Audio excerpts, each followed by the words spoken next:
I've always been into making. My wife introduced me to the Drunken Woodworker and Jay Bates, which began to get me more and more into woodworking.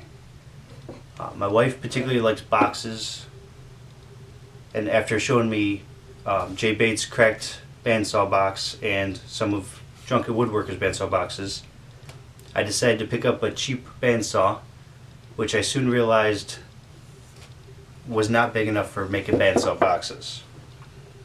I glued up some blanks, which I then had to cut apart on a table saw instead of the bandsaw, and started making some bandsaw boxes.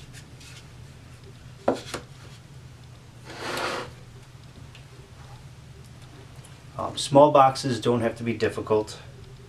The first box I made was out of oak with no fancy joints.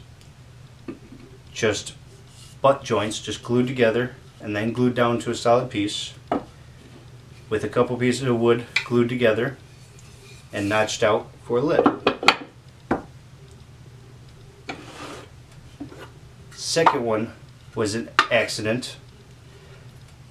I had found some 10-plus-year-old trim at the shop, which I decided to cut apart to practice doing some butt joints, or some miter joints. So here's a miter box, which I then cut a groove and put a plywood panel on the bottom. A couple months later, I had mitered a top and put a panel under there. Picked up a couple hinges to make a box. I'm going to be doing a series on 100 boxes. I'm going to try and make them all different. It's more practice for me to get better at box making. So we have box 1 and box 2.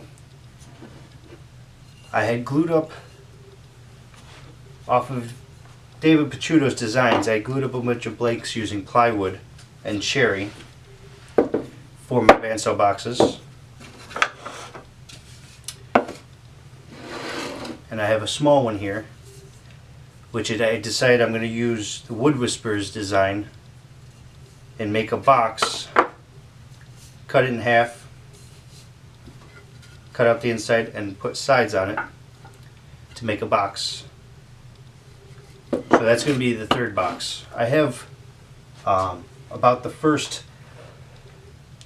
maybe 6 boxes designed, halfway designed. Most of the time it's on the go. I glue it up and look at it and decide what I want to do and where I want to go. And sometimes in the making it's going to change from miter joints to spline joints to dovetails and box joints. So each box I'm going to try and make different, but I have a few that I want to make based off of the Wood Whisperer and some other YouTube woodworkers.